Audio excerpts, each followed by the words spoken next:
"Marry me or forget me forever," said the Count, and she chose the impossible. Before we begin this beautiful period romance story, tell me in the comments where you're listening from. I love knowing where you're joining me from. The chandeliers of the Ravello Palace glimmered like captured stars. Laughter and violins filled the grand ballroom, yet Isabella Moretti felt completely invisible. Her dress was simple, white muslin mended twice, and her gloved hands trembled as she held a glass of punch she didn't want. She was the daughter of a ruined wine merchant, invited only because her godmother insisted she attend. "Smile, my dear," whispered Signora Bianchi beside her. "You must look as if you belong." "I don't," Isabella murmured. "Everyone can see that."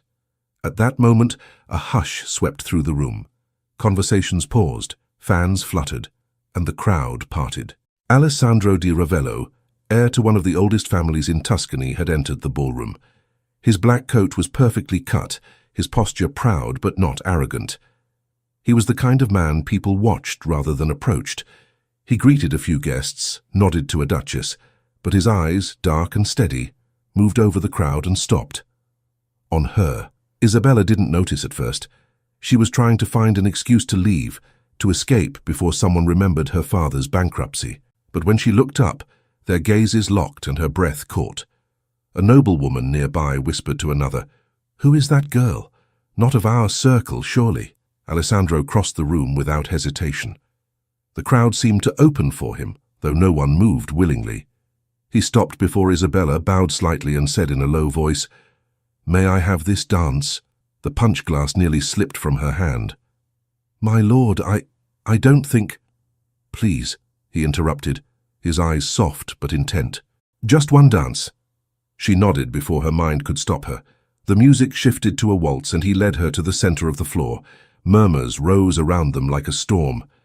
As they danced, Isabella kept her gaze lowered. "You shouldn't," she whispered. "They're all watching." "I've never cared for eyes that judge," Alessandro replied. "Tell me your name." "Isabella Moretti." His grip tightened ever so slightly. "The daughter of the wine merchant from Siena?" "Yes," she said quietly. "Or what's left of him." He studied her face. "You don't belong here, they think, but I've never seen anyone belong more."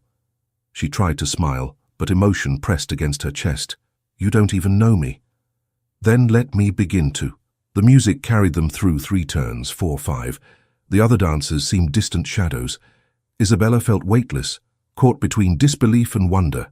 When the final notes faded, the ballroom erupted in whispers.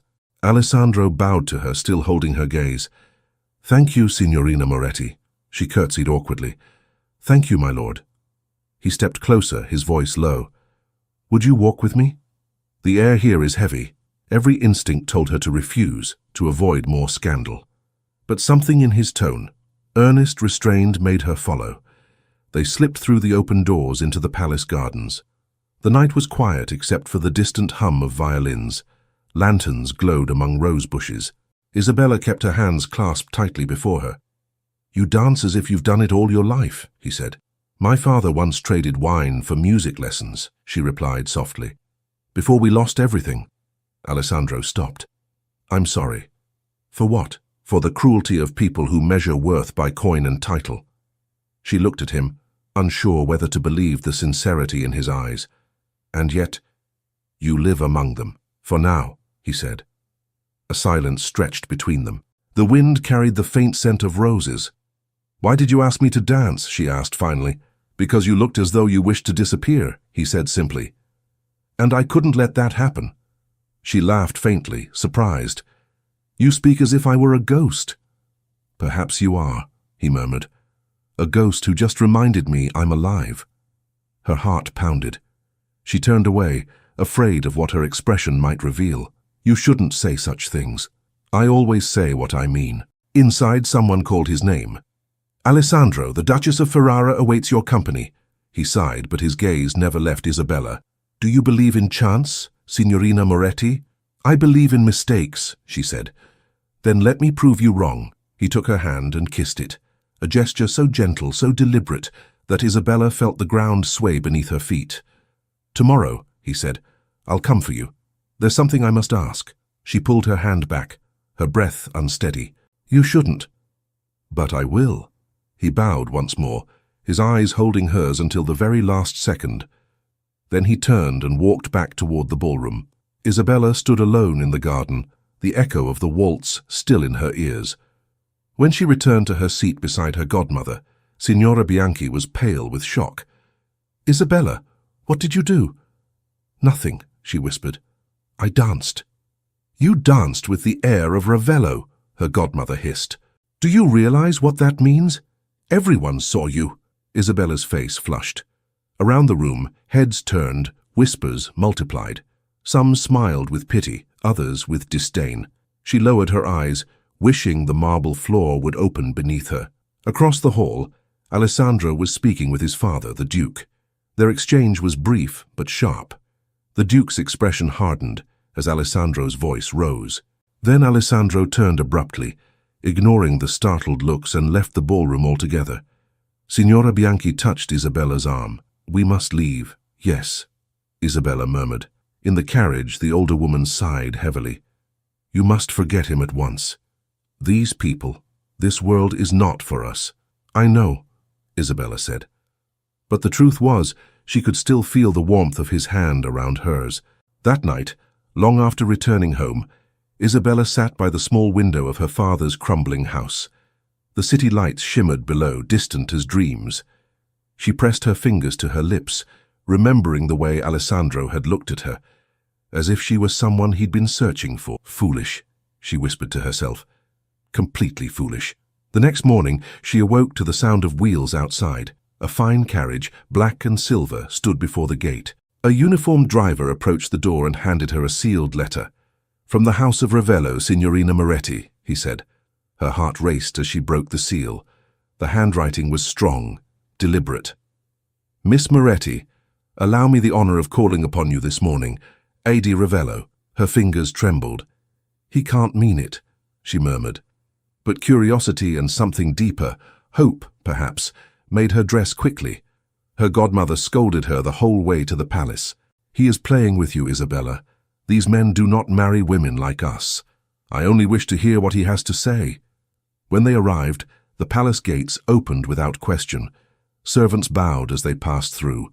The marble halls glowed with morning light, the air filled with the scent of polished wood and lilies. A steward approached them. "The young lord is occupied at the moment. Please wait in the drawing room." Isabella sat in silence, her heart pounding. But after several minutes, heavy footsteps echoed down the corridor. The steward returned, not with Alessandro, but with a tall, austere man whose eyes were cold and sharp. "The Duke of Ravello," the steward announced. Isabella stood quickly and curtsied. "Your Grace." The Duke's gaze swept over her, assessing, disapproving. "So you are the merchant's daughter who danced with my son?" "Yes, sir," she said, her voice trembling. He smiled faintly, though there was no kindness in it. "It was a lovely performance. You have a certain spirit." "Thank you. But spirit is not the same as place," he said, "and you have forgotten yours." Isabella froze. "My lord, I never meant—" "You presume too much," he interrupted. "My son is impressionable, idealistic. You will not see him again." Her throat tightened. "He asked me to come." "He will not ask again," the Duke said firmly. "You will forget this foolishness, and I will consider your family's debts forgiven." "That should suffice." She felt her cheeks burn with humiliation. "You think I came here for money. I think you came here for something far more dangerous," he said coldly. "Ambition." Tears stung her eyes, but she held her ground. "You are mistaken, sir." "Am I?" He gestured toward the door. "The carriage will take you home." Her legs felt weak as she turned to leave. At the door she paused, her voice barely steady. "Tell your son. He need not worry. I will not trouble him again." The Duke did not answer.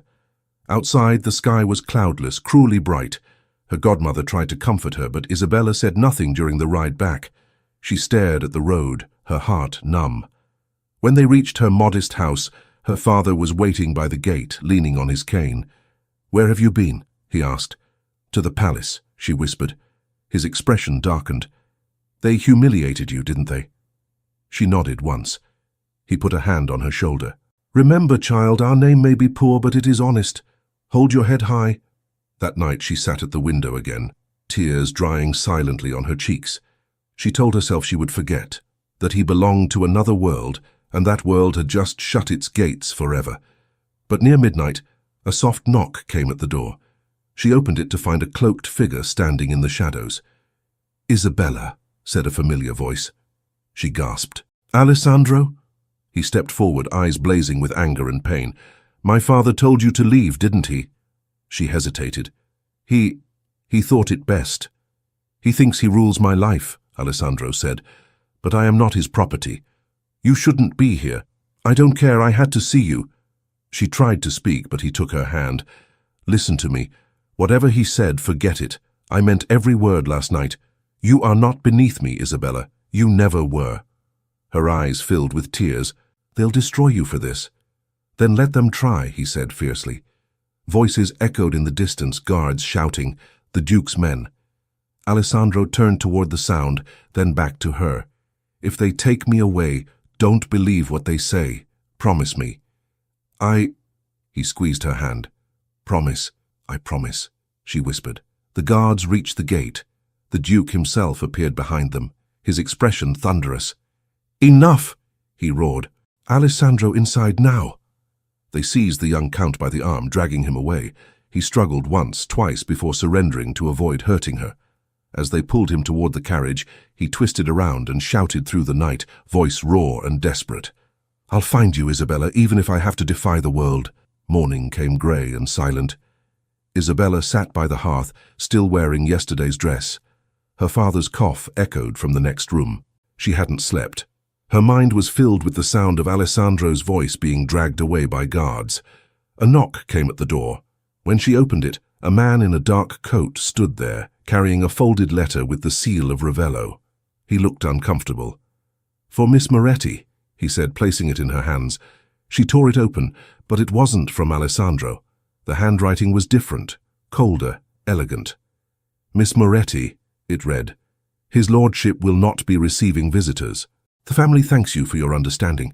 Further contact would be considered improper." She stared at the words until they blurred. The man bowed slightly and left. Her father came out coughing and saw her face. "What happened?" "They sent someone else," she whispered. "Not him." Her father sighed heavily. "You mustn't expect anything more, Isabella. People like them live by rules that crush hearts. I know." He rested a hand on her shoulder. "Let it die before it ruins you." But she couldn't. All day she waited, glancing at the road, hoping the carriage would return. It never did. Across the hills, in the Ravello estate, Alessandro stormed into his father's study. The Duke stood by the window, hands clasped behind his back. "You humiliated her," Alessandro said. "You sent that letter." "I did what any father would," the Duke replied calmly. "I protected my son from disgrace." "She did nothing wrong. She exists in the wrong place," his father snapped. "Do you think love erases rank? Do you think our name survives if you throw it into the dirt?" "I don't care about the name." "You will, when you have nothing else." Alessandro's voice rose. "You talk of honor as if it were a coin to be polished. She is better than any woman who's ever stepped into this palace." The Duke's face darkened. "If you ever speak of her again, you'll leave this house with nothing but your arrogance." "Then I'll leave," Alessandro said. "Not until I decide," the Duke replied coldly. "You'll travel to Naples tomorrow. I'll have you oversee our business there. It's time you learned duty." Alessandro stepped closer, fists clenched. "You mean exile? Call it what you wish." The Duke rang a bell. Servants appeared instantly. "See that my son's luggage is prepared. He departs at dawn." Alessandro stared at him for a long moment. "You can send me across the world," he said quietly, "but you can't make me forget her." When he turned to leave, his father said, "If you write to her, I'll see every letter burned before it leaves this house." Alessandro stopped, anger flooding his face. Then he walked out without another word. That night, the wind rattled Isabella's shutters. She sat by her father's bed, reading aloud from a worn Bible to calm him. When he fell asleep, she slipped outside. The air was cold, the sky full of restless clouds. She walked toward the vineyard, the one her father once owned, now half abandoned. Memories of her childhood lingered among the vines. The smell of grapes, the sound of laughter. It was all gone now, like everything else. A figure appeared on the path. Isabella froze. Alessandro! He was breathless, his coat damp from the mist. "I had to see you," he said. She ran to him, her eyes wide with disbelief. "They told me. I know what they told you. My father has sent me away, but I couldn't leave without seeing you once more." Her heart pounded. "You can't be here. If someone sees, I don't care. I'll face whatever comes." He reached for her hand. "Isabella, listen to me. I love you. I've never spoken those words to anyone, but I'm saying them now because they're the only truth I have left." She shook her head, tears already forming. "You don't know what you're saying. You'll lose everything. Let me lose it." "What is an inheritance compared to you?" "Stop," she whispered. "You're making it harder. I'm making it real." He stepped closer. "Tell me you feel nothing, and I'll go." She couldn't speak. The tears betrayed her silence. He smiled faintly. "Then I'll take that as my answer." "Alessandro, please!" A shout came from the hill. Torches moved in the distance. Guards again. He turned toward the sound, jaw tight. "They followed me." "Go," she said, panic in her voice. "You have to go. Not until you tell me you'll wait." "Wait for what? You'll be gone. You'll marry someone your father chooses." "I won't. You must. It's your world. Then I'll destroy that world." The torches grew closer. "Please," she begged. "If they find you here, it'll be worse." He hesitated, torn between fury and helplessness. Then he pressed something into her hand. A silver ring, plain but heavy. "Keep it, so you know I'll return." She closed her fingers around it, trembling. "Alessandro!" Before she could say more, the guards reached the edge of the vineyard. The Duke himself rode at their head, his cloak billowing. "Enough of this madness," the Duke shouted. "Bring him back." "Don't let them hurt him," Isabella cried. Two guards seized Alessandro by the arms. He didn't fight, only looked at her once more. "Remember what I said," he called. "I'll find you." "Don't," she whispered. "Please don't come back for me." The Duke turned his glare on her. "You've caused enough shame, girl. Stay away from my son, or I'll make certain your family never rises again." The guards dragged Alessandro toward the carriage. His father followed, his voice low with fury. Isabella stood frozen, the ring cutting into her palm. When the carriage rolled away, she ran back to the house, breathless and shaking. Her father met her at the door, eyes full of worry. "What have you done?" he asked. "I didn't call him," she said through tears. "He came." He took her by the shoulders. "You must not see him again, promise me." She nodded weakly. "I promise." That night, she hid the ring beneath her pillow. Each hour stretched endlessly, marked only by the sound of her father's labored breathing and the wind outside. By dawn, word had already spread. In the marketplace, whispers followed her. "That's her, the merchant's daughter, who ensnared the young count." When she passed, people turned away or smirked behind fans. At the bakery, the woman who once greeted her warmly handed her bread without meeting her eyes. She forced herself to walk home with her head high, though every step felt heavier than the last. Later that morning, her godmother arrived, face pale with alarm. "Isabella, listen to me. The Duke's men are saying you tempted him. They're calling you shameless. You must leave Siena for a while." "Leave? And go where?" "To my cousin in Florence. You can teach there, live quietly until the gossip fades." "My father's too ill to travel." "Then you'll endure it," her godmother said sadly. "But know this, these people won't forgive what they envy." Days passed. Isabella tried to disappear, avoiding the market, tending to her father. But the humiliation grew. A group of young women, daughters of local merchants, began mocking her openly when she walked by. "Where's your noble lover now?" one of them sneered. Isabella ignored them, but her cheeks burned. That evening she found her father staring at the unpaid bills piled on the table. "I'll sell the piano," she said quietly. "No," he answered. "It's the only beauty left in this house. I can't let you worry," he smiled faintly. "You were born to stand taller than this, Isabella. Don't let shame break you." But it already had. Every sound outside made her flinch, expecting another whisper, another cruel glance. Weeks later, word reached Siena. The Count of Ravello had left for Naples. Some said it was business, others said punishment. Isabella refused to believe either. She wanted to believe he had chosen to go, to build something of his own, to come back when he could. But as the months passed, silence grew heavier. One evening, rain fell hard against the roof. Her father was too weak to speak. She sat by his bed, holding his hand, when a knock echoed at the door. She opened it to find a rider soaked to the bone, holding a sealed envelope. "For Miss Isabella Moretti," he said. Her heart leapt.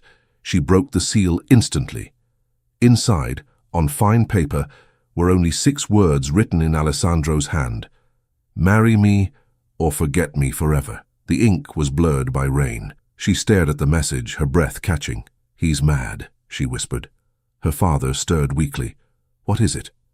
"Nothing, Papa, just nothing." But when he drifted back to sleep, she read the letter again and again. Each word burned deeper. By dawn, she hadn't decided whether to laugh or cry. Her father called for her, voice faint. "Isabella, promise me something. Anything. When I'm gone, you'll keep your dignity. No nobleman, no title is worth your soul." Tears ran down her cheeks. "I promise." He smiled, closed his eyes, and fell silent. She sat beside him until the first light broke through the window. Then she took the letter, folded it carefully, and set it in the fire. The paper curled, blackened, vanished. Hours later, she wrote her own note on plain parchment, her hand shaking. "My lord, I am not worthy of you. Forget me." She gave it to the same rider who had delivered Alessandro's message. "Take this to the Count of Ravello," she said. He nodded and rode away. When he disappeared over the hill, Isabella sank to her knees, exhausted and numb. The rain began again, washing over the empty vineyard, carrying away the ashes of a dream she'd dared to believe. 3 weeks later, she heard the church bells ring. The townspeople gathered at the square. Someone whispered that the Count had sailed from Livorno, bound for distant lands. She turned away before anyone saw her cry. That night she stood at the window, holding the silver ring he had given her. "Forgive me," she murmured. "I chose what I must." In the distance, a single light glowed on the horizon, the direction of the sea. She imagined a ship cutting through the water, Alessandro staring into the same night sky. She didn't see the shadow that lingered near the old vineyard, watching the house silently before disappearing into the darkness. From that moment on, Isabella believed he was gone forever, unaware that what had just ended was only the beginning of their torment and their story. The ship rocked gently against the dark waves, its sails catching the faint light of dawn. Alessandro stood at the railing, the wind cold against his face. He unfolded the letter once more, the one that had arrived the night before his departure. Her handwriting was delicate, familiar. The words burned. "I am not worthy of you. Forget me." He read it again and again until the ink blurred. Then he folded it carefully and tucked it into his coat. "So this is what it means to be noble," he muttered. "To lose everything that matters." Behind him, the sea stretched endlessly. He closed his eyes and whispered her name into the wind. Isabella. In Siena, the house of the Morettis was silent. Isabella buried her father 2 days after Alessandro's departure. The funeral was small, just her godmother, a few neighbors, and the priest. She didn't cry. Not then. Only when everyone had gone did she kneel beside the grave, pressing her forehead against the fresh earth. "You can rest now, Papa," she said softly. "I kept my promise." But in her heart, something else broke. Days turned into weeks. She sold the remaining bottles of wine, the furniture, even her mother's jewelry to pay the last debts. When the house was nearly empty, her godmother came again holding a letter from a cousin in Florence. "They need a piano teacher," Signora Bianchi said. "You play beautifully, it's honest work, and no one there will know your name." Isabella hesitated. "And the vineyard?" "It's gone," the older woman said gently. "Let it go too." That night Isabella packed her few belongings. Before she left, she walked once more through the vineyard, its vines tangled and dry. The silver ring Alessandro had given her still hung from a ribbon around her neck. She touched it briefly, then turned away. By morning, she was gone. Florence was louder than she imagined, streets crowded with carriages, vendors, laughter, too alive for her quiet grief. Her godmother's cousin, Signora De Luca, welcomed her kindly. "You'll teach the daughters of good families," she said. "They'll respect you if you speak little and play well." Isabella nodded. "I can do that." So began her new life. Music lessons, quiet meals, and long walks along the Arno River. She spoke little, smiled less, but her students adored her patience and grace. To them she was mysterious, gentle, distant, untouchable. Yet every night when the city slept, she opened a small wooden box. Inside lay Alessandro's letter, the last trace of him. She could never bring herself to destroy it. Meanwhile, far away in Naples, Alessandro buried himself in work. His father's business demanded his attention: vineyards, contracts, endless meetings with men who measured everything in profit. He went through the motions without passion. "Signor di Ravello," said his steward one morning, "the Duke would be pleased to know you've doubled our export to France." "My father is dead," Alessandro replied curtly. "There's no one left to please." The man fell silent. Years began to blur. Alessandro traveled often, to Paris, Vienna, London, but every city felt the same. He tried to forget her, yet every piece of music, every scent of grapes in the air, brought her back. One night, in a tavern near the docks, an old sailor spoke of Siena.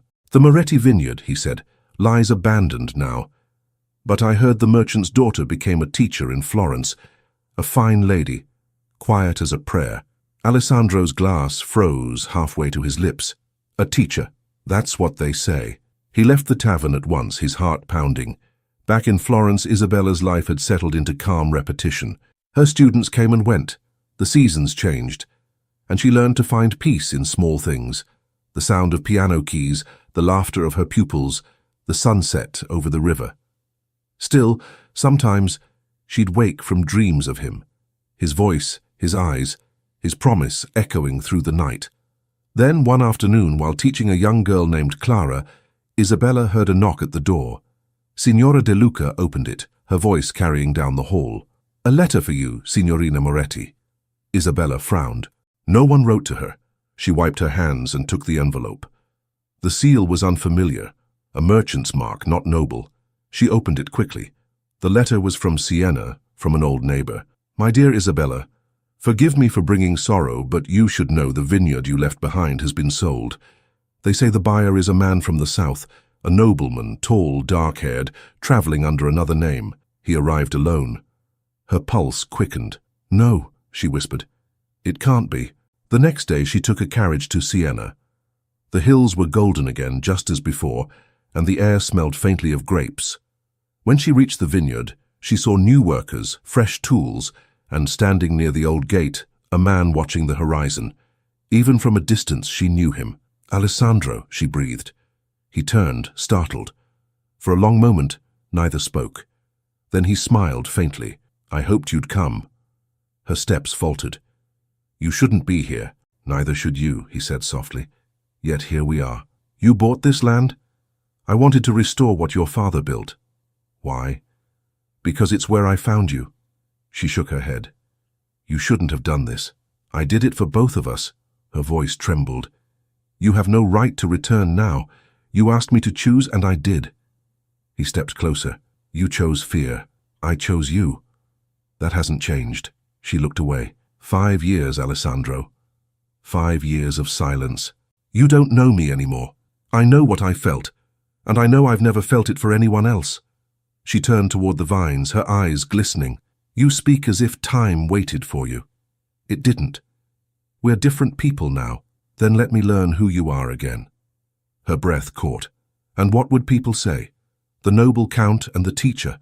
They'd laugh as they always did. "I no longer answer to them," he said. "My father is gone. His world with him." The words hung between them, fragile, impossible. Before she could reply, the sound of carriage wheels echoed down the road. A servant hurried toward them, bowing to Alessandro. "My lord, forgive me, but the mayor is here to welcome you." Alessandro straightened. "Tell him I'll come shortly." When the servant left, Isabella whispered, "He called you my lord. You said you came under another name." He smiled slightly. "The truth travels fast, even when we wish it wouldn't." She took a step back. "Then you'll be discovered again. The gossip will start all over." "Let it," he said. "I'm done hiding." Her throat tightened. "You'll ruin yourself. If ruin is the price for truth, I'll pay it gladly." She shook her head, overwhelmed. "I can't do this." He reached for her, but she stepped away. "I have a life now. Students who depend on me. Peace, even if it's lonely. Don't take that from me." His voice softened. "I don't want to take anything. I only came to see if you were happy." She hesitated. "And what if I'm not?" "Then I'll stay until you are." A long silence followed. The wind rustled the vines like whispers from another time. Finally she said, "Go back to Florence. Leave me out of this." He studied her face, then nodded slowly. "If that's what you truly want, I will." She turned away, hiding her tears. "Goodbye, Alessandro." He looked at her one last time. "This isn't goodbye. Not yet." As he mounted his horse and rode toward town, Isabella stood among the vines, trembling. That evening she returned to Florence. She told Signora De Luca nothing. She resumed her lessons as if nothing had happened. But each night she thought of him walking through her father's vineyard, restoring it, waiting. Weeks later she received another letter, not from Siena, but from Naples. It was unsigned, written in the same bold hand as before. "I am not asking again for love or forgiveness, only for truth. If you have ever felt for me what I felt for you, come once more to the vineyard before harvest. After that, I'll be gone." She read it over and over, heart twisting. The harvest was only days away. That night she couldn't sleep. Every creak of the house sounded like his voice. Every gust of wind whispered her name. In the morning she decided. She packed her things quietly, left a note for Signora De Luca, and took the road back to Siena. The sun was rising when she reached the hill. The vineyard shimmered gold in the light. Alessandro was there, waiting by the gate. "You came," he said softly. "I shouldn't have, but you did." She opened her mouth to speak, but a shout interrupted them. A messenger rode up, breathless, handing Alessandro a sealed letter. He broke the seal, his expression darkening as he read. "What is it?" she asked. He looked up slowly. "My father's lawyer. There's been a mistake in the estate. They're contesting the sale of this land. The vineyard may be taken from me." Her hand went to her chest. "But why?" "Because someone doesn't want this place to belong to us," he said. She frowned. "Who?" Before he could answer, the messenger added quietly, "The order comes from Florence, my lord. Someone there petitioned the council yesterday." Alessandro's eyes narrowed. "Florence?" "Yes, sir." "Signed anonymously." He folded the letter, his jaw tightening. "Then someone intends to separate us again." The afternoon light burned gold across the vineyard. Isabella watched Alessandro pace near the stone wall, the letter crumpled in his hand. His face was pale, his jaw tight. "Someone in Florence," he repeated, his voice low. "Someone who knows you." She frowned. "Knows me? Who would do such a thing?" "I don't know yet," he said. "But I'll find out." He walked toward her, eyes still burning with anger. "Did you tell anyone about the vineyard? Anyone at all?" "No," she said quickly. "I told no one. I left Florence without saying where I was going. Only Signora De Luca knew." "Then it must have been her." "She would never," Isabella said, shaking her head. "She's kind." "Kindness fades when money speaks," he said bitterly.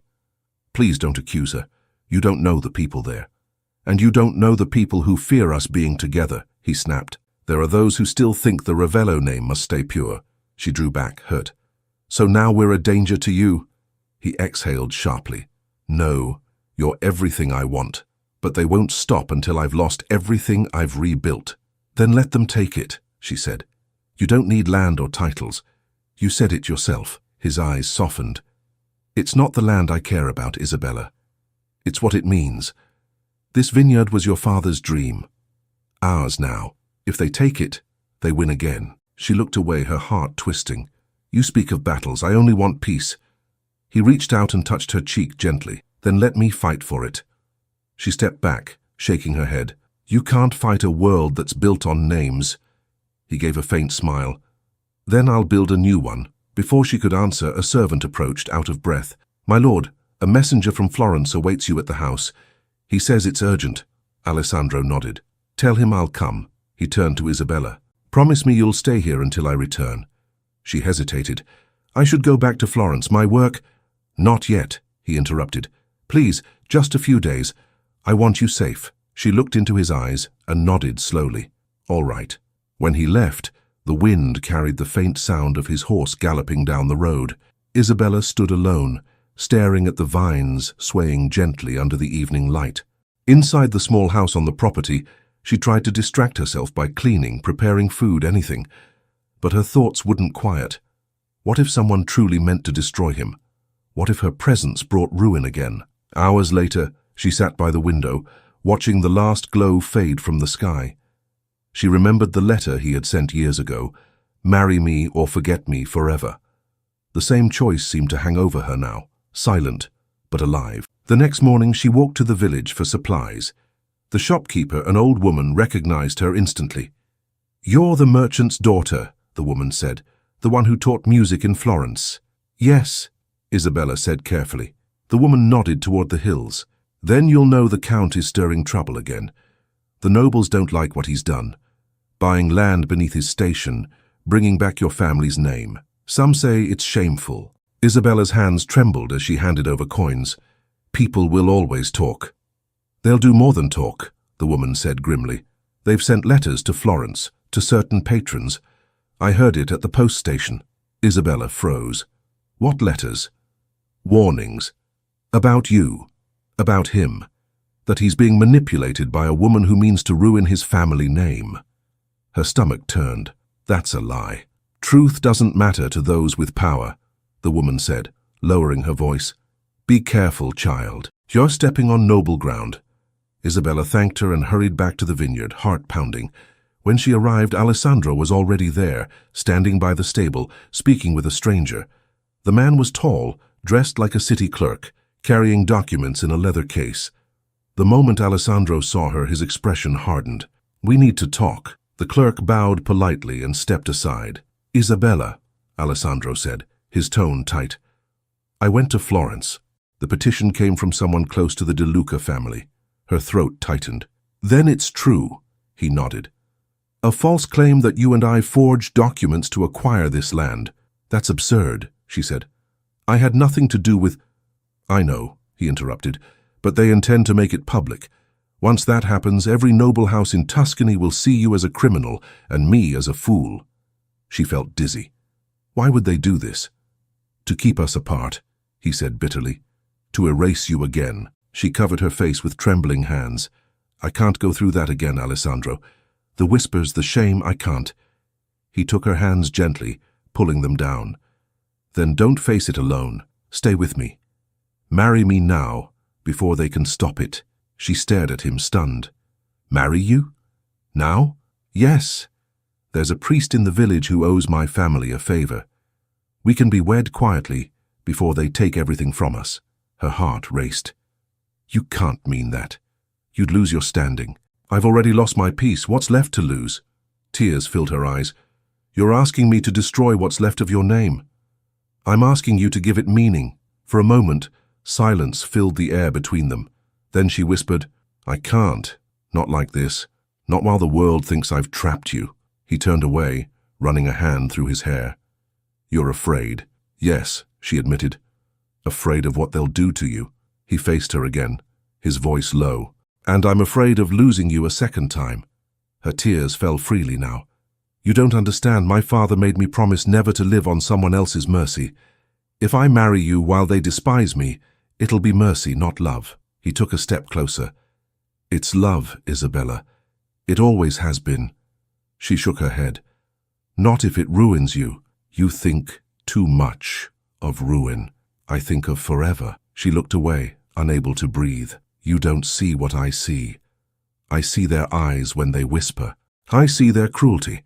I can't bear to watch them tear you apart because of me." He caught her chin gently, forcing her to meet his gaze. "Then tell me what you want." She hesitated, her voice trembling.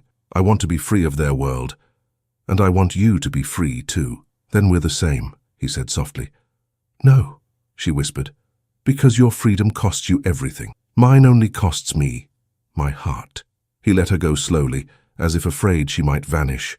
"You're choosing pride over love. I'm choosing your future." A long silence fell. The wind swept through the vineyard again, carrying the faint scent of grapes. Finally she spoke. "I'll return to Florence tonight. They'll forget in time. You can still reclaim your name." "I don't want a name without you." She smiled sadly. "You will someday." He took a deep breath. "If you walk away now, Isabella, you'll never see me again." She closed her eyes. the words cutting deep. Then let that be my punishment. He stared at her, searching for something to hold on to. But she turned and walked toward the house, her steps slow, final. By dusk, a carriage was waiting on the road. Alessandro watched as she climbed in, refusing to look back. When the wheels began to turn, he whispered under his breath, "Then I'll wait no matter how long." The carriage disappeared over the hill. Inside, Isabella sat rigid, her hands clasped tightly in her lap. The ring around her neck felt heavier than ever. When the driver asked if she was all right, she only said, "Keep going." By the time she reached Florence, night had fallen. The city lights flickered against the dark river, beautiful and cruel. She went straight to Signora De Luca's house, her heart pounding. The older woman opened the door, startled. "Isabella, I didn't expect—" "Why?" Isabella demanded. "Why did you send those letters?"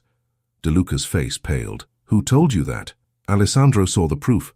"The petition came from your family." The woman sighed heavily. "You don't understand. They came to me, the Duke's associates. They offered money, enough to secure my husband's business. I thought if I didn't agree, they'd destroy us both. So you destroyed me instead?" Isabella's voice trembled. "I did what I thought was necessary," the woman said softly. "You'll recover. He won't. They would have ruined him entirely." Isabella stepped back, shaking. "You don't know what you've done. He wanted to marry me." De Luca's eyes widened. "Marry you? My child, that would have been your end. They would have turned you into a scandal for generations." "Then let them," Isabella shouted. "At least it would have been truth, not lies." De Luca reached for her, but Isabella pulled away. "I never wanted harm for you," the woman pleaded. "You're like a daughter to me." "Then pray for the daughter you've lost," Isabella said coldly. She turned and left, her footsteps echoing in the empty street. Outside, the wind whipped her hair as she walked aimlessly toward the river. The water glimmered beneath the moonlight. She clutched the ring around her neck, pressing it to her chest. "Forgive me, Alessandro," she whispered. "I'm keeping my promise. I'll disappear so you can live." That night, she packed her belongings quietly, leaving no trace behind. By dawn, she was gone from Florence. No address, no message, only silence. Across the hills in Siena, Alessandro stood in the vineyard alone.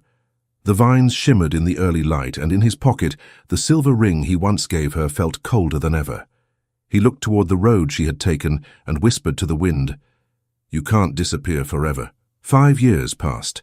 Florence had changed, but Isabella's life moved quietly, almost invisibly. The small house she rented near Santa Croce smelled of music sheets and ink. Every morning she taught piano to the daughters of noble families, soft-spoken girls who dreamed of applause and silk dresses. She smiled when they played wrong notes and corrected them gently, her voice calm, her heart elsewhere. She never spoke of Siena or the vineyard. Her name appeared only on the corner of lesson schedules, Miss Moretti, piano tutor.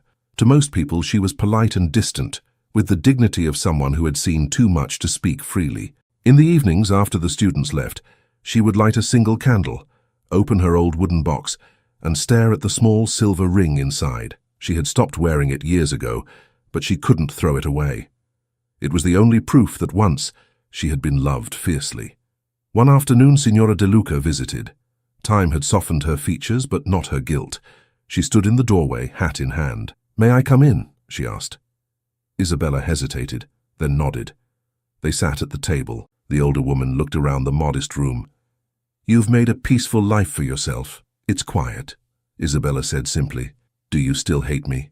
"I don't hate you," Isabella replied. "I just learned not to expect anything from anyone." De Luca sighed. "I heard about the Count's father. He passed away last spring." Isabella froze. "The Duke?" "Yes. It was in the papers. They say the son, your Alessandro, is now master of Ravello." Her breath caught, but she kept her tone steady. "I wish him peace." De Luca's eyes searched her face. "You loved him deeply." "I survived him," Isabella said. The older woman lowered her head. "Then you're stronger than I ever was." When she left, Isabella stood for a long time by the window, watching the street fill with evening light. The name Ravello echoed in her mind. She tried to silence it, but the past refused to stay buried. Weeks later, Florence buzzed with news. The new Count de Ravello had returned from abroad and was staying at his family's villa near Fiesole. Rumor said he refused to marry, that he spent his fortune on restoring vineyards and helping local farmers. Society called him eccentric. Women called him tragic. Isabella didn't believe gossip anymore. Yet one night, while attending a small charity concert where one of her pupils was to perform, she felt the air shift. She sat at the piano to accompany the girl. The audience was elegant, ladies in jewels, officers in uniform. The hall glowed with candlelight. When the last note ended, polite applause followed. Isabella rose, bowed slightly, and looked out over the crowd. Her heart stopped. He was there. Alessandro di Ravello stood near the back of the hall, taller, older, dressed in black. His eyes met hers across the distance, and time folded in half. The same gaze that once defied his father now pierced through years of silence. She turned quickly, pretending to gather her sheets, but her hands shook. After the performance, while guests congratulated the musicians, she tried to slip away. But as she stepped into the corridor, a voice behind her said softly, "5 years, and you still run from me." She froze. Slowly she turned. He was standing a few steps away, a faint smile on his lips. "Alessandro," she whispered, "you remember me. How could I forget?" He studied her face. "You haven't changed. Only your eyes, they're quieter now." She forced a calm tone. "You shouldn't be here, and yet I am." He took a step closer. "You knew I'd come back one day." "No," she said firmly. "I stopped waiting a long time ago." He didn't believe her. "Did you?" She looked away. "I have a life now. Modest, but mine. Please don't disturb it." "I'm not here to disturb it," he said. "I'm here because I couldn't forget you." "Forget me," she said, almost pleading. "That's what I asked for." He smiled sadly. "You asked for the impossible." The corridor fell silent. She could hear the faint echo of applause fading inside the hall. "I came tonight because I read your name on the program," he said. "I thought my heart was playing tricks on me, but it was real. You were real." She tried to keep her voice steady. "Why come now? My father's gone. His will was simple. Take what's mine and make it right. I came back to rebuild the vineyard. Yours. Ours, if you'll let it be." She shook her head. "There's no ours, Alessandro. That time ended." He looked at her, pain flickering in his eyes. "You still wear the same necklace." Her hand flew to her throat, where the ribbon had once held his ring. She had forgotten she put it on that morning. "It's only a habit." He stepped closer, lowering his voice. "Or a promise you never broke." "Please," she said, taking a step back. "People are watching. Let them. I can't be the cause of another scandal." "You think I care about scandal now?" "Yes," she said, "because you still have everything to lose." He looked at her for a long moment, then nodded slowly. "If that's what you believe, then I'll ask you one thing. Meet me tomorrow, just to talk." "Alessandro, tomorrow, at the gardens near San Miniato. Noon. No one will see." Before she could refuse, he bowed slightly and walked away. That night, Isabella couldn't sleep. The memory of his face, his voice, his nearness, it all returned like a storm she'd thought had passed. She paced the room, telling herself she wouldn't go, but when the sun rose, she found herself walking toward San Miniato anyway. He was waiting by the fountain, sunlight on his hair. When he saw her, his expression softened. "I didn't think you'd come," he said. "I shouldn't have." "Then I'm grateful you did." They walked among the cypress trees, the city below them shimmering in the heat. "I read about your work," he said. "They say your students adore you." "They're kind," she replied, "and they don't ask questions." He smiled faintly. "I've asked too many in my life." She stopped walking. "Then stop asking, Alessandro. Let this end before it starts again." He turned to face her. "Why are you still afraid?" "Because love doesn't change the world we live in," she said quietly. "It only makes us forget it for a moment." "I'd rather forget forever." "You can't," she said. "You have responsibilities, Land, people who depend on you." "And what about you?" he asked. "What do you depend on?" She looked down. "Music." "And silence," he said softly. She didn't answer. After a long pause, he spoke again. "There's something I need to tell you. My father, before he died, confessed what he did. The letters, the threats. He ruined us because he thought it would save our name. I spent years hating him for it." Her eyes filled with tears. Then, it wasn't my imagination. He truly sent those men, those lies. Yes, she wiped her face quickly. It's over now. Let it rest. He shook his head. Not until I make it right. How? He took her hand gently. By asking you again. Don't. Marry me, Isabella. Her heart stopped. He held her gaze. This time there's no father to forbid it. No lies between us. Only choice. She stepped back, tears shining in her eyes. You think it's so simple. It can be. No, she said, because I've learned what happens after the story ends. People don't forgive, they never forget. They'll whisper that I took your fortune, that I bewitched you again.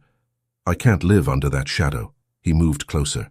Then I'll shield you from it. You can't shield me from what they think. Let them think what they want, he said fiercely. They've taken enough from us. She shook her head. You're too late, Alessandro. That girl who danced with you at the palace, she's gone. He stared at her, searching her eyes. Then tell me you don't love me. Say it and I'll leave. She opened her mouth, but no words came. He smiled sadly. You can't. Because it doesn't matter, she whispered. Love isn't enough. It's everything. It used to be, she said. Not anymore. He stood silent for a long moment. Then he said quietly, If you walk away today, I won't follow again. She looked at him, trembling. That's what you said last time. This time I mean it. Her voice broke. Then this is goodbye. He nodded slowly, his eyes full of pain. Goodbye, Isabella. She turned and walked away without looking back. That evening, as the sun set over Florence, she sat at her piano, pressing the same note again and again, until tears blurred her vision. She didn't notice the letter that had slipped under her door until hours later. The handwriting was unfamiliar. She unfolded it, reading the few lines inside. Signorina Moretti, forgive my intrusion. I was once a steward in the house of Ravello. Before his death, the Duke ordered that certain documents remain sealed. One concerns you. I beg you to meet me tomorrow at the Piazza della Repubblica, near the fountain. It may change what you believe about your past. She lowered the paper slowly, her pulse racing. The morning air was sharp and restless. Isabella walked quickly through the narrow streets of Florence, the letter from the mysterious steward clutched in her hand. The city was waking, merchants opening their stalls, carriages clattering over cobblestones, but she barely noticed any of it. Her heart beat fast, not with fear, but with a strange, uneasy hope. When she reached the Piazza della Repubblica, the fountain glimmered in the pale light. A man stood beside it, tall, wrapped in a worn grey coat, his hat pulled low. He looked like someone who'd travelled through too many years of silence. Signorina Moretti, he asked quietly when she approached. Yes, she said. You said you served the house of Ravello. He nodded, removing his hat. I was the Duke's steward for 20 years. My name is Carlo Venturi. Why write to me now after so long? Because I made a promise to a dying man, he said. The Duke left letters to be delivered upon his death. One was meant for his son, another for you. Her breath caught. For me? He reached into his coat and produced a sealed envelope bearing the Ravello crest. It was marked with your name. The Duke ordered it kept secret until his passing. Her hands trembled as she took it. Why would he write to me? I cannot say, Carlo replied, but he seemed remorseful. She stared at the seal for a long moment, then looked up at him. Did Alessandro receive his letter too? Yes. I delivered it myself. Do you know what it said? I do not. But I know his expression when he read it. It was the look of a man who learns the truth too late. Before she could ask more, Carlo bowed. I've done what was asked of me. Whatever happens now belongs to you. He walked away, leaving her alone by the fountain. She broke the seal with trembling fingers. The letter inside was short, written in the Duke's heavy hand. Signorina Moretti, you must believe that what I did was done to preserve my son's future, though I see now that it destroyed his heart. The debt your father owed me was not a punishment, but an arrangement, one he accepted willingly. In exchange for my protection, he swore that you would never seek my son again. But I went further than he knew. I ensured you would not see Alessandro's letters, intercepting each one before it reached you. For this, I cannot ask forgiveness, only that you understand. I feared scandal more than I valued truth. If you ever see my son again, tell him his father's pride was built on lies. Tell him I beg his pardon, and yours." The paper shook in her hands. Around her, the city blurred. She could hardly breathe. "He lied to us both," she whispered. She folded the letter and tucked it against her chest, her mind racing. The years of silence, the lost letters, her father's illness, all of it had been orchestrated by the Duke's deceit. Without thinking, she began walking. She didn't know where she was going until she found herself standing in front of the Ravello townhouse near the Arno. The gates were closed, guarded by servants in dark livery. "I must speak with the Count di Ravello," she said to one of them. The man hesitated. "His lordship receives no visitors without appointment. Tell him it's Isabella Moretti," she said. "He'll see me." The servant blinked, uncertain, then disappeared inside. Minutes stretched into eternity. Finally, the gates opened. "This way, Signorina," the servant said. She followed him through the courtyard and into the grand hall. The place smelled of dust and old grief. When the servant led her to the library, Alessandro stood by the window, a glass of wine in his hand. He turned at the sound of her steps. For a moment, neither spoke. "You came," he said quietly. "I had to." His eyes fell on the letter in her hand. "So you've read it?" "Yes." "And you?" He nodded once. "This morning." "Then you know what your father did?" "I know," he said, his voice strained. "And I know now that everything we suffered, every distance, every silence, was built on his lies." She stepped closer. "He intercepted our letters. He paid my father to keep me away from you." "I never stopped writing," Alessandro said, his voice breaking. "I wrote until my hand bled. I thought you'd chosen pride over me. And I thought you'd forgotten me," she whispered. "That you'd found someone else." He shook his head. "There was never anyone else." Tears filled her eyes. "Then all those years were stolen from us?" "Yes," he said softly. "But we can take back what's left." She looked at him, torn between joy and disbelief. "It's not that simple." "It could be," he said. "The past is gone. What matters is what we do now." She shook her head. "You think a letter can undo 5 years of pain? The world won't forget what we were." "I don't care about the world anymore, Isabella." "You should," she said, "because it still belongs to you." He took her hands gently. "It only belongs to me if you're in it." Her tears spilled over. "You say that as if love alone can erase everything." "Maybe it can," he said. "Maybe that's the only thing that ever could." Before she could reply, a knock sounded at the door. The butler entered, bowing. "My lord, forgive me. There's a visitor. A gentleman wishes to see you, urgent business from Siena." "I'm occupied," Alessandro said without turning. The butler hesitated. "He insists, my lord. Says it concerns the estate." Alessandro frowned. "Send him in." The door opened, and a man stepped inside, broad-shouldered, elegantly dressed with a smooth smile. Isabella recognized him instantly. Vittorio Mancini, a baron from Florence who had once courted her briefly years ago. "Baron Mancini," Alessandro said coolly. "To what do I owe this interruption?"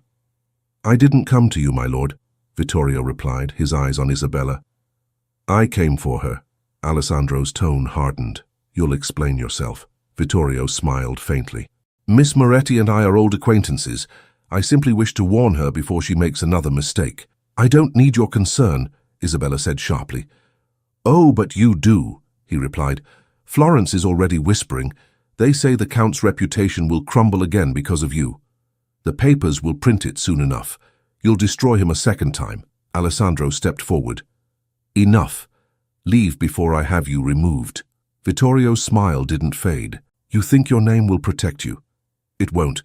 The nobles remember everything. They always do. I'm offering her a way out. Marriage, respect, safety. What do you offer, Count? More scandal?" Isabella's face went pale. "You dare—" "Be quiet," Alessandro said, his voice cold as steel. "If you speak to her again, I'll forget I was born a gentleman." Vittorio adjusted his gloves calmly. "Then consider my offer declined. But don't say I didn't warn you. The court of Florence is already preparing to challenge your estate, my lord. When they do, they'll use her name to do it." He bowed slightly toward Isabella. "Good day, Signorina." When he was gone, silence filled the room. Isabella pressed a hand to her chest. He's telling the truth. They'll use me against you. Let them try, Alessandro said. No, she insisted. Don't you see? The Duke's lies can't protect us now. The truth has come too late. He looked at her, his eyes dark with resolve. Then we'll make new truth, together. She shook her head, trembling. You can't fight all of Florence. I can fight anyone who dares to hurt you, Alessandro.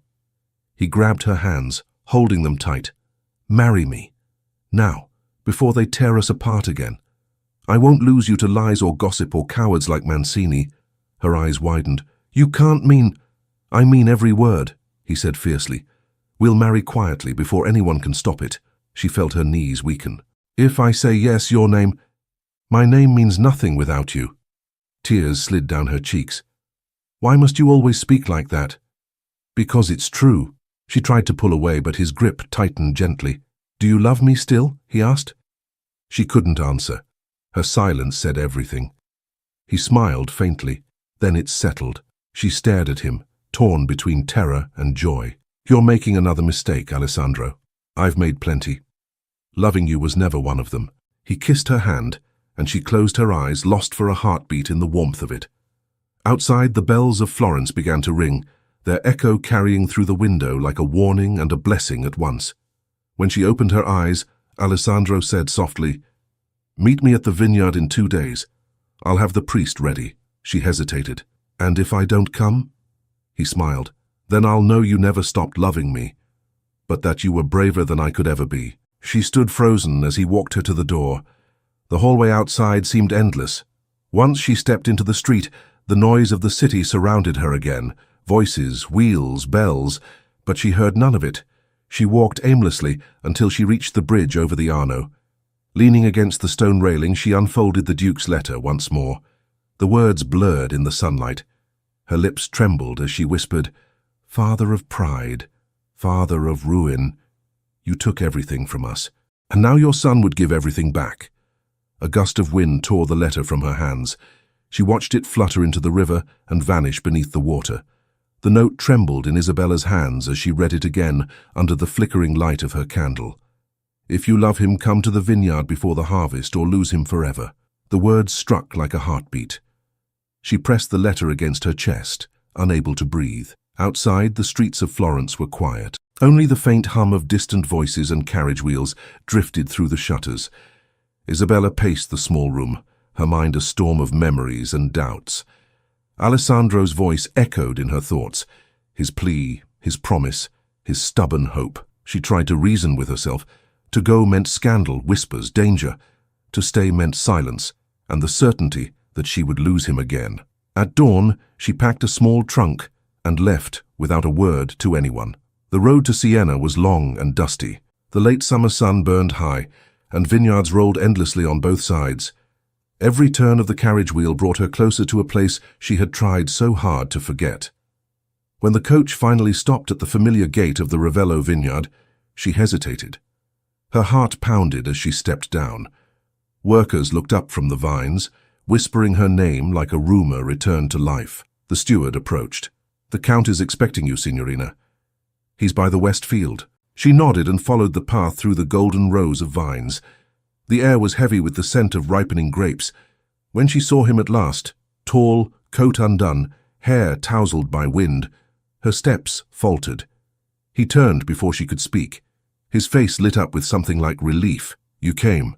I wasn't sure I would, she said softly. I knew you would. She tried to smile, but her voice trembled. You shouldn't be so certain of me. After all these years, I know only one thing, he said. You always choose your heart, even when it costs you everything. Then you remember me wrongly, she replied. Last time I chose pride. And it broke us both. They stood in silence, the sound of wind brushing through the vines between them. Finally, Alessandro stepped closer. The letters my father kept from us. The lies. The years. They're gone now. We can start again. You make it sound simple, she said. It is. I'll face the world this time. No more hiding. She looked at him, searching for the young man she had once loved. He was there, but harder now, tempered by loss.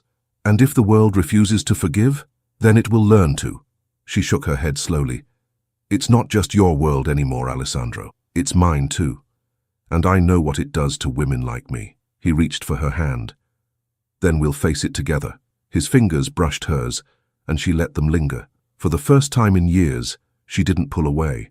The moment broke when footsteps approached from behind. A servant appeared, breathless. "My lord, forgive me. The Baron, Vittorio Mancini. He's arrived." Alessandro's face darkened. "He dares to show himself here?" "Yes, my lord. He demands to speak with you both." Isabella stiffened. "With me?" Alessandro took her arm protectively. "You'll stay here." "No," she said firmly. "Whatever he wants, I'll hear it too." They walked toward the courtyard, where Vittorio waited beside his carriage. He was dressed elegantly, his smile sharp as glass. "Ah, the lovers of Tuscany," he said mockingly. "What a picture!" Alessandro's tone was icy. "You were not invited." "I come on behalf of the Council of Florence," Vittorio said, holding up a folded document. "You've heard of the investigation into your estate's ownership?" Alessandro frowned. "The matter is closed." "Not quite," Vittorio replied smoothly. "A new witness has come forward, one claiming that the deed transferring this vineyard was forged with the help of a certain piano teacher."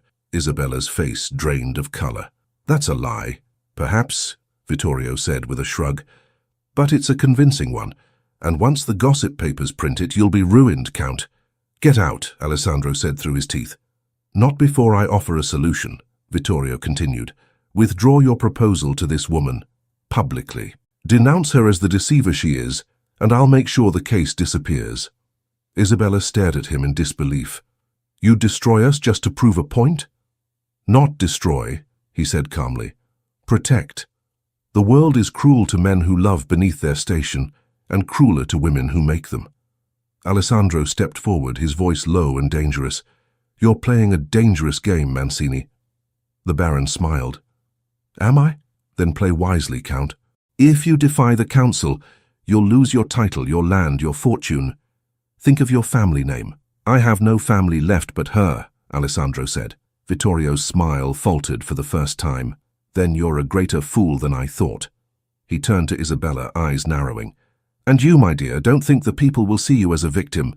They'll call you what they always do. Ambitious, dishonorable, the ruin of noble men." Her hands clenched at her sides. "Say what you wish, but I'll not be shamed by your lies." Vittorio chuckled softly. "You already are. The moment you stepped on this land again, your name was finished." Alessandro moved so quickly that no one saw it coming. He seized the Baron by the collar, voice shaking with fury. "Leave before I forget the law entirely." Vittorio stared at him, startled by the cold rage in his eyes. Then he smiled again, straightening his coat. "Very well. But remember this, Florence never forgives, and when the council calls for you, no title will save you." He climbed into his carriage and drove away, the wheels crunching over gravel until the sound faded. For a long moment, silence hung over the courtyard.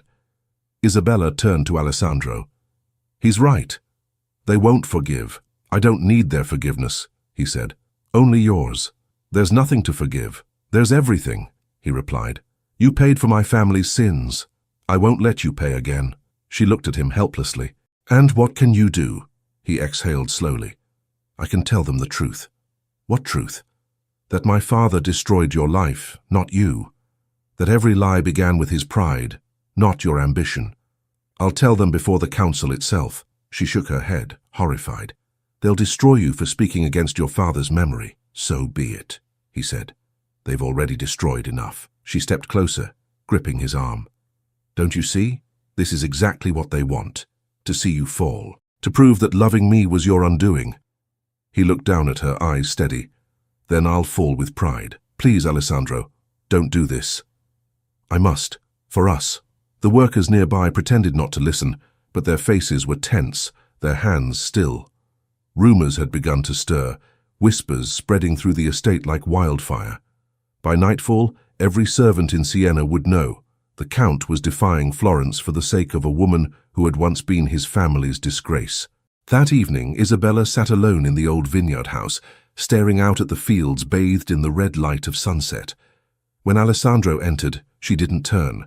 "I should go back to Florence," she said quietly. "No, They'll question you soon. If I'm gone, they'll stop. They won't. They'll think you fled because you were guilty. Then let them think it, she said bitterly. He walked behind her, his hands resting on the back of her chair. You can't protect me by disappearing, Isabella. Not again. She turned to face him, tears in her eyes. And you can't save me by sacrificing yourself. I'm not sacrificing anything, he said. I'm reclaiming what was stolen from us. She shook her head. You don't understand how relentless they are. The nobles will never allow this, not after what happened before. I don't need their permission to love you. Love isn't the problem, she whispered. It's the cost. He knelt before her, taking her hands. Then let me pay it. Her voice broke. Alessandro, please. But he silenced her with a touch to her cheek. Tomorrow I'll ride to Florence. I'll face the council and tell them everything. You'll see. Truth has more power than fear. She wanted to believe him. She wanted to hold on to that hope. But something inside her knew that the truth had never protected anyone in their world. Late that night, while the house slept, Isabella wrote a letter. Her hand trembled as she sealed it, tears staining the ink. When she was done, she placed it on the table where Alessandro would find it. At dawn, she left quietly, taking only her cloak and a small purse of coins. She walked down the hill toward the road that led back to Florence, heart heavy but certain. Behind her, the first light touched the vineyard, painting the leaves gold. When Alessandro woke, he found her letter waiting. He tore it open and read her words, his hands shaking. Forgive me. I cannot let you destroy yourself for me. If the world demands a villain, let it be me again. I will confess to whatever they say, protect your name, and live free of my shadow. Isabella. He crushed the letter in his fist, rage and anguish twisting inside him. No, he whispered. Not this time. He ran outside, shouting for his horse. Prepare to ride, he ordered the stableman. To Florence, now. The servant stared as he galloped down the road, the sun rising behind him. Florence was alive with whispers. The news spread faster than the morning bells. The Count di Ravello had announced before the city council that he would marry Isabella Moretti, the daughter of a disgraced merchant, defying every law of pride that held the nobility together. Servants gossiped in markets, nobles gasped behind closed fans, and the newspapers printed it with delight. A scandal of love and ruin in the house of Ravello. The city had its spectacle, and it burned Isabella's name into every tongue. She sat in a rented room above a small dressmaker's shop, the window shutters half closed. Through the cracks, she could hear the chaos outside, carriages rushing, people shouting, the sound of a world turning against her once more. When Signora De Luca burst through the door, out of breath and pale, Isabella didn't even rise. You've seen the papers? The older woman asked. I've heard the voices, Isabella said softly. He stood before the entire council, De Luca whispered. He said he would rather be stripped of his title than deny you. He swore to marry you before the next moon. Isabella closed her eyes, her heart twisting. He's doomed himself. You must stop him. I tried, Isabella said, staring at the floor. He doesn't listen. De Luca sank into a chair. They're furious. The old families, the guilds, the merchants, everyone who ever envied the Ravellos. They'll destroy him. Then they'll destroy me first, Isabella murmured.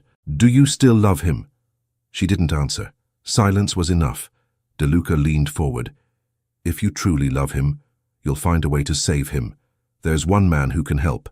The Baron, Mancini. He has influence with the council. If you ask him to intervene, perhaps he'll calm them. Isabella shook her head. That man only helps when it serves him. Then make it serve him, De Luca urged. Swallow your pride.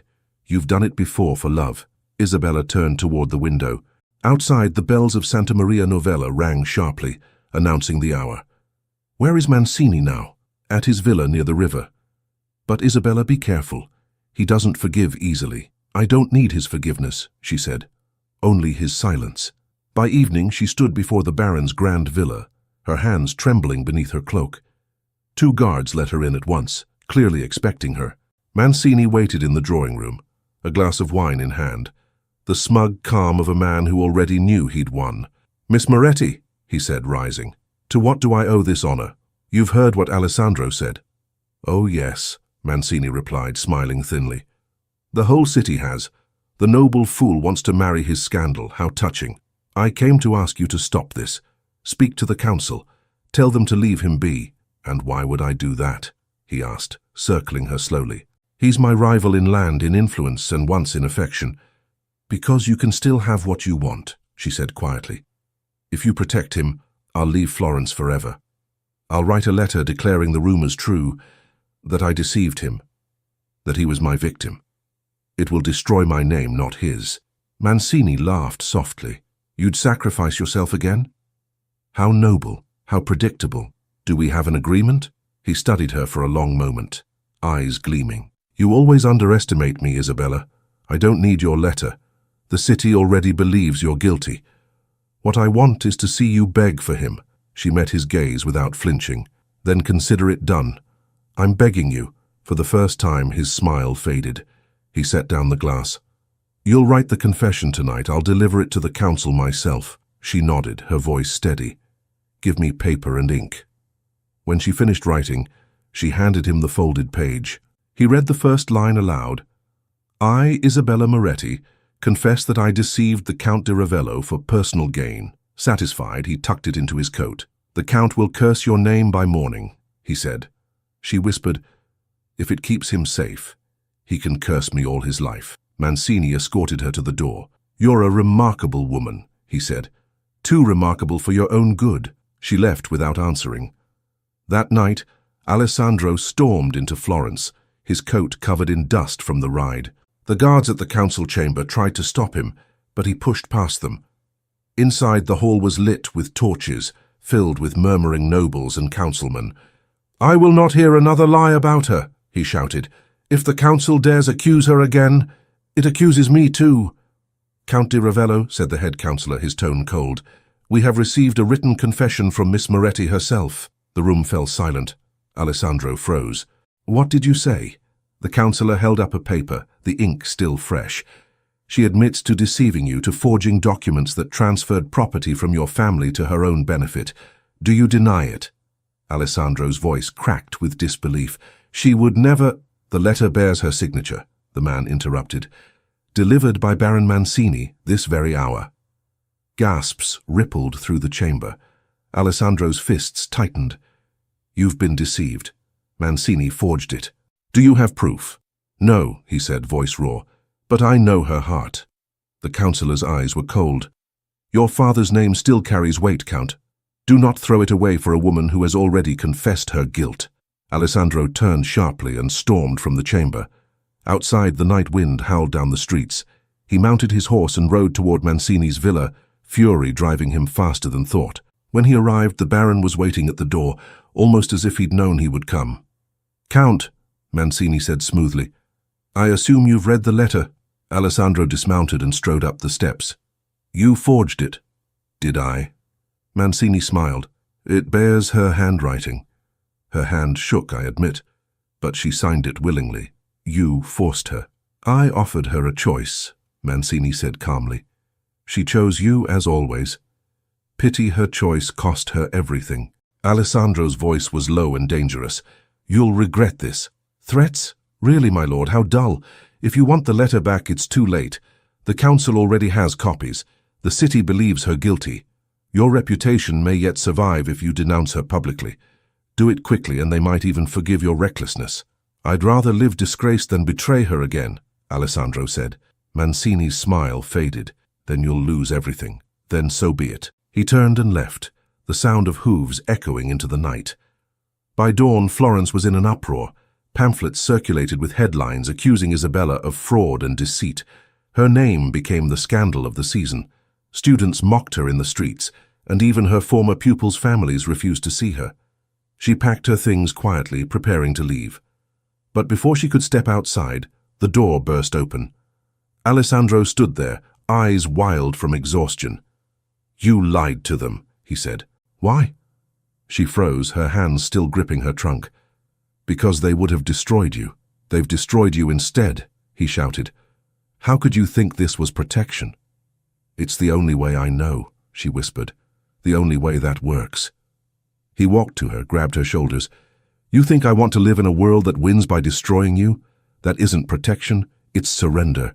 You don't understand. They hate me, Alessandro. They always will. But they still respect you. Not after this.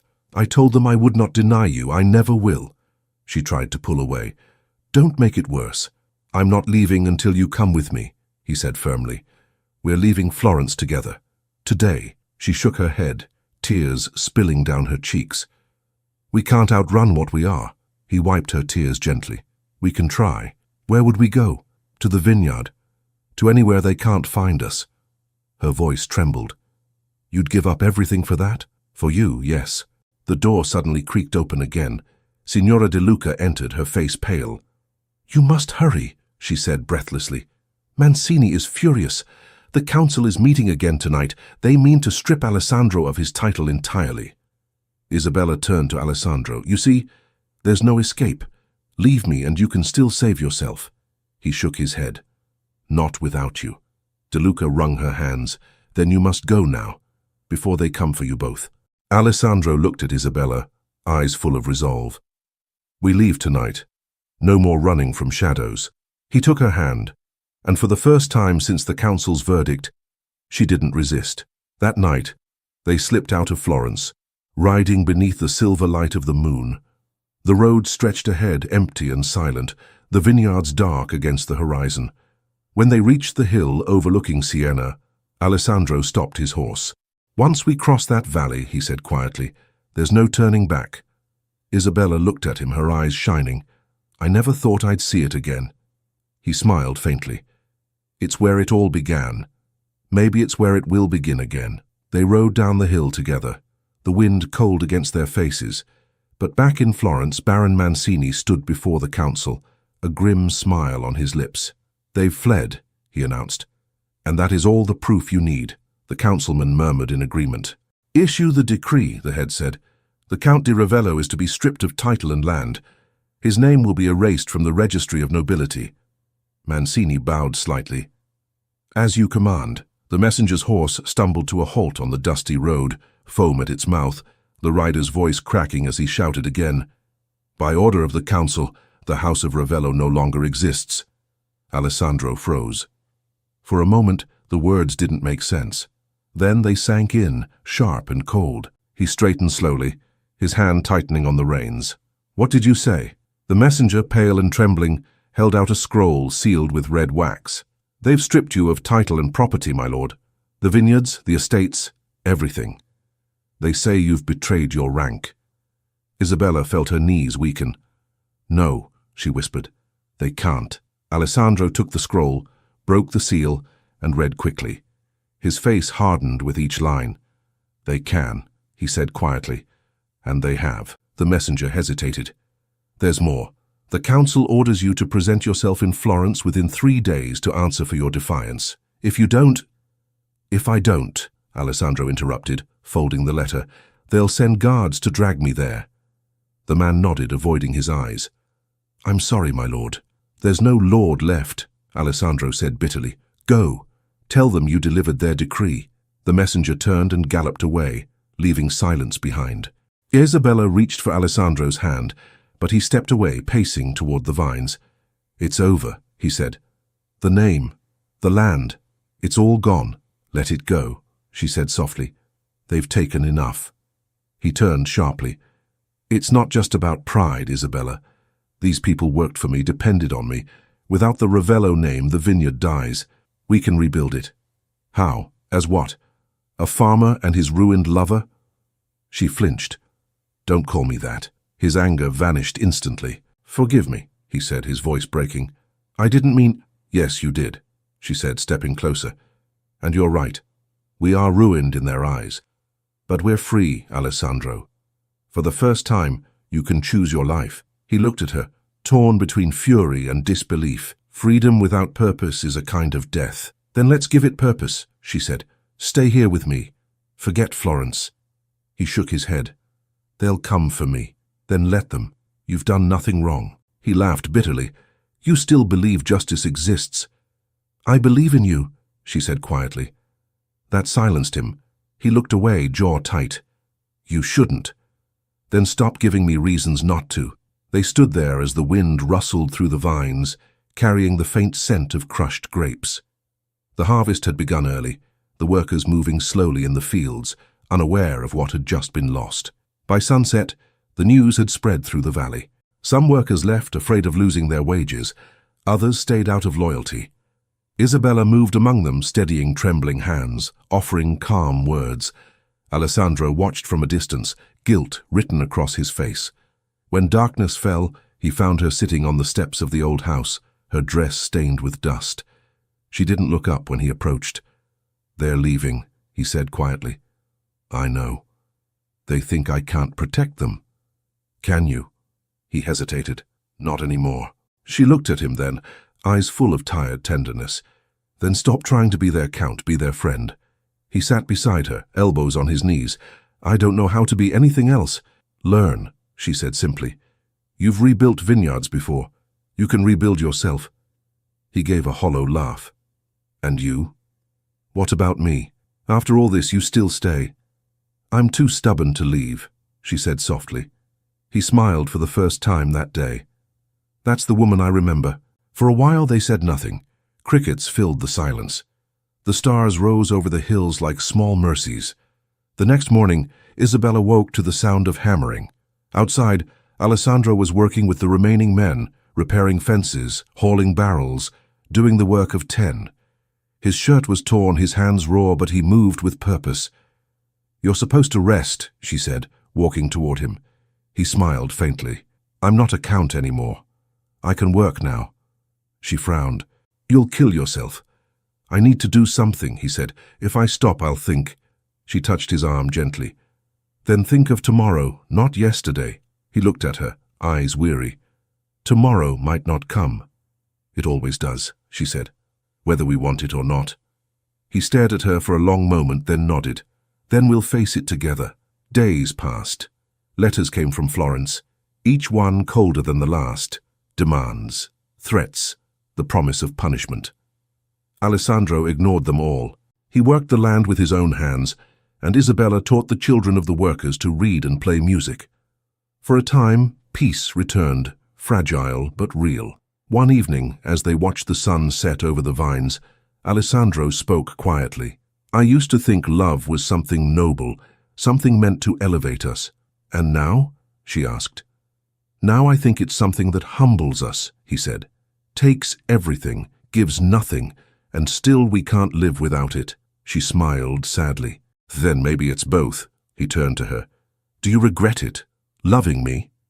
She hesitated. "Every day," she said softly, "and every night. I thank God I did." He reached for her hand. She didn't pull away, but the peace didn't last. A week later, riders came from Florence, 4 men bearing the council's crest. They demanded audience with Alessandro. The workers scattered, fear rippling through the fields. The leader of the riders dismounted. "By order of the council, you are to surrender the estate and return to Florence for sentencing." "I no longer recognize the council," Alessandro said. "Then we'll take you by force." Isabella stepped forward. "He's done nothing wrong." The rider's gaze flicked to her. "Miss Moretti, your confession was enough. The case is closed." "That confession was false," she cried. The man ignored her. "Count di Ravello, your time as a noble is over. Do not make this harder." Alessandro's voice was calm. "If you wish to take me, I'll go. But you'll leave her out of this."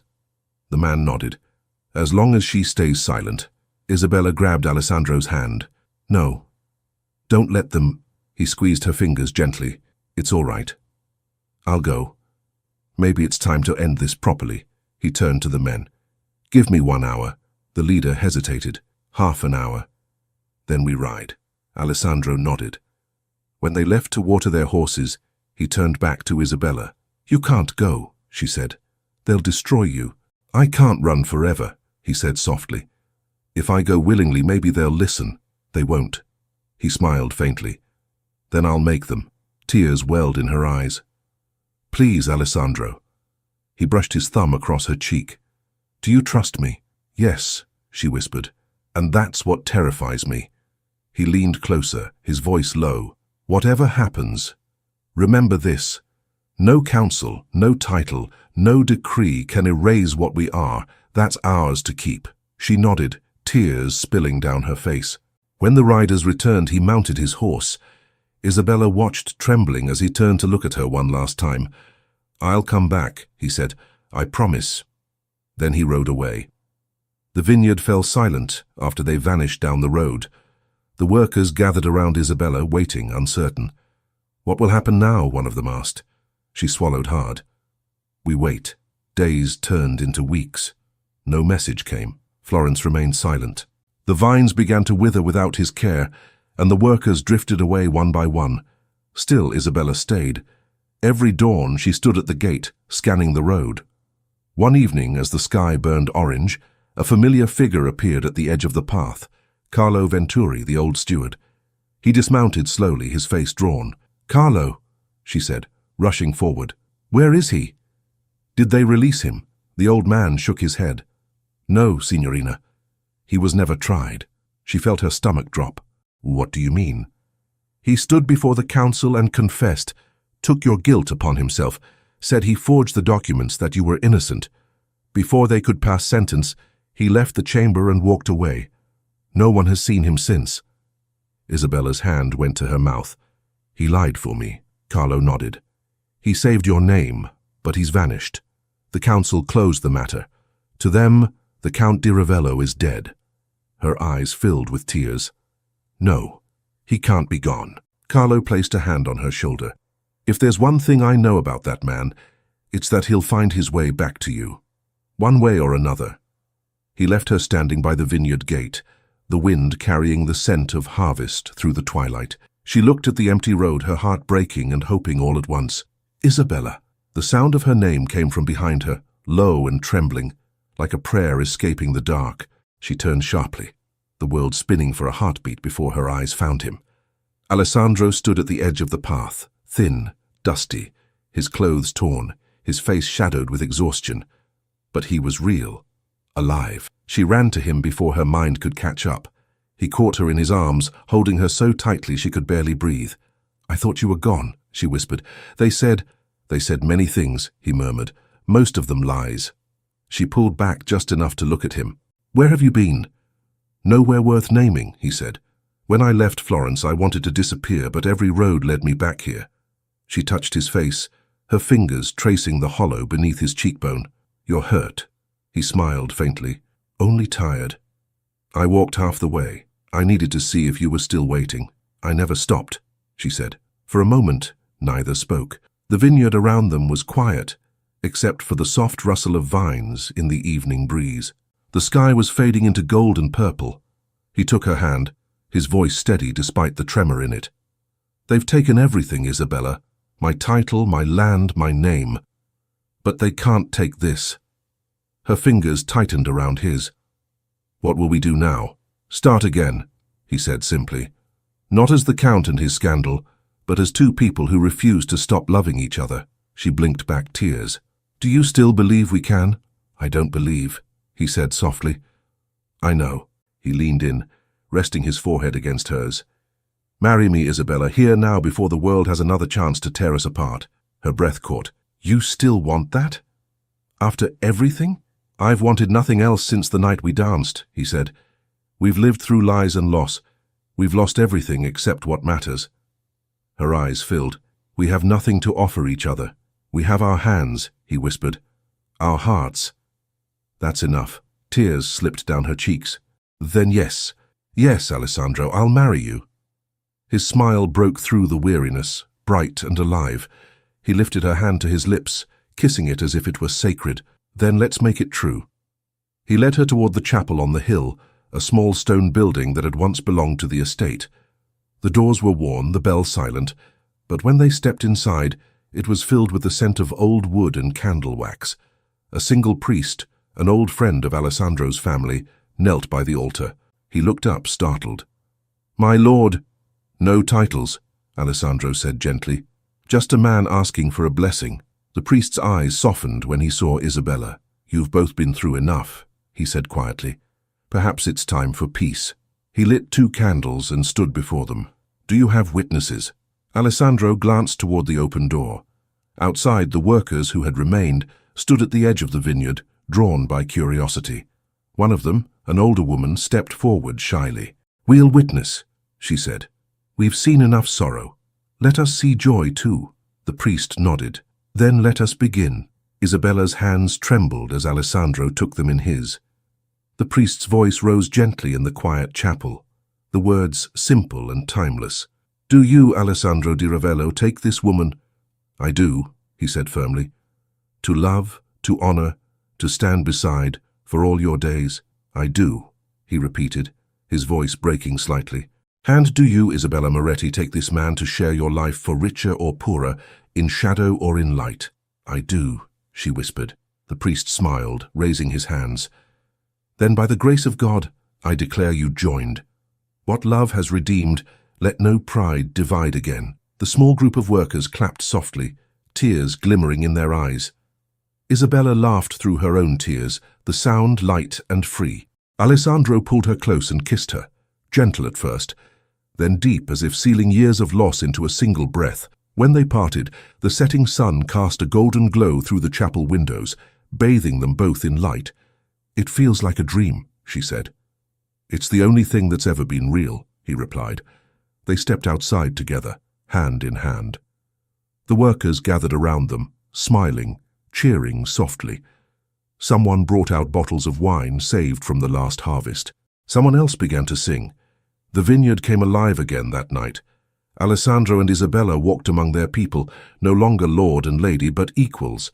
He laughed more than he had in years, his eyes never leaving her. She moved easily beside him, no longer hiding from the world. When the stars appeared, they sat on the grass near the edge of the vines. The air smelled of grapes and warm earth. "I used to dream of this place," Isabella said quietly, "even when I was far away."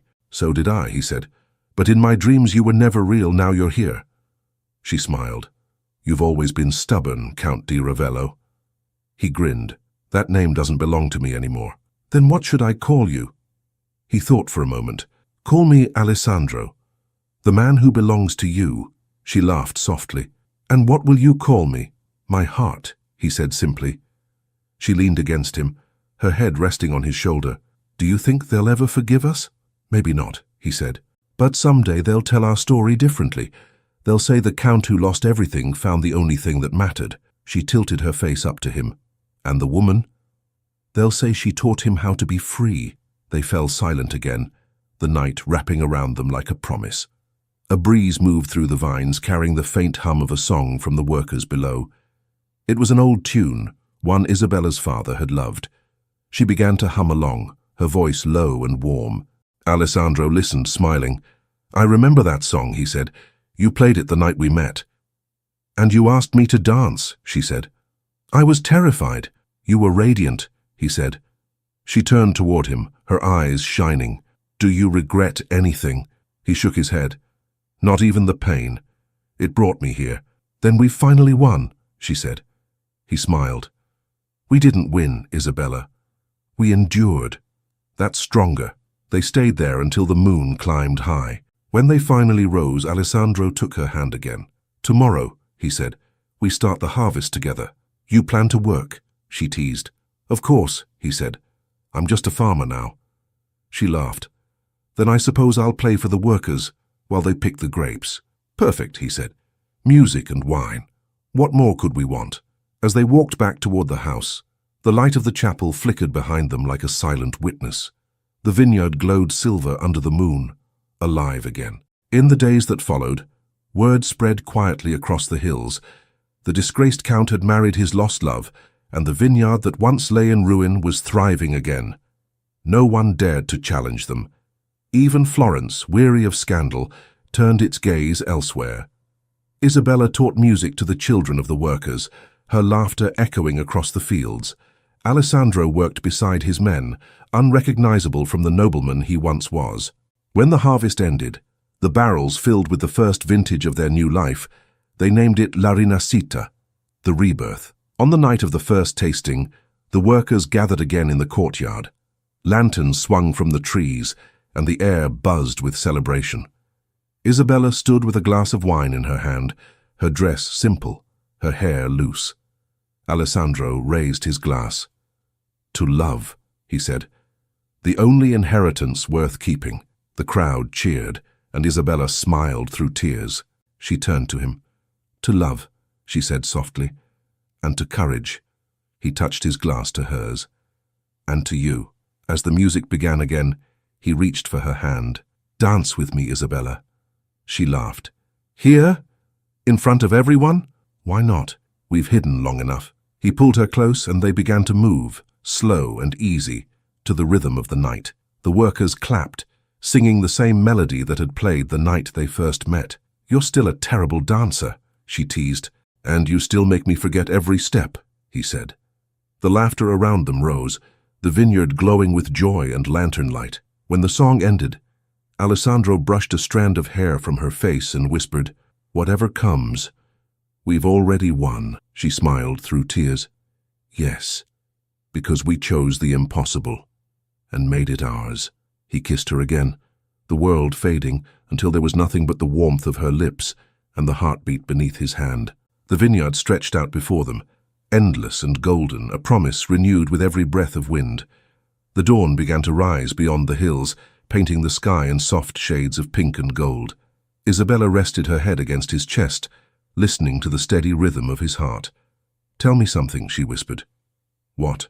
When you first saw me, at that ball so long ago, what did you think? He smiled, eyes still closed. That I'd just met the rest of my life. She laughed softly, holding him tighter. Then you were right. The sun broke over the horizon, flooding the valley with light. The vineyard glimmered, the leaves trembling in the wind. The bell of the chapel rang once, clear and bright, echoing across the hills like a blessing. And there, between the vines and the morning sky, Alessandro and Isabella stood together, no longer count and merchant's daughter, but two hearts that had defied the world and won. Thank you so much for listening to this story all the way to the end. We hope it moved you as much as it moved us while telling it. We'd love to hear your thoughts. Leave us a comment telling us where you're listening from and what you liked the most. Rate this story from 0 to 10. What score would you give it? If you enjoyed this story, don't forget to subscribe to the channel and leave a like as a show of support. That really motivates us to keep creating and sharing more stories full of emotion and life lessons. And before we go, we want to remind you that an exciting and heartwarming story recommendation will appear on the final screen. If you'd like to enjoy it, just click on the video. Thank you once again for being here, and we'll see you in the next story.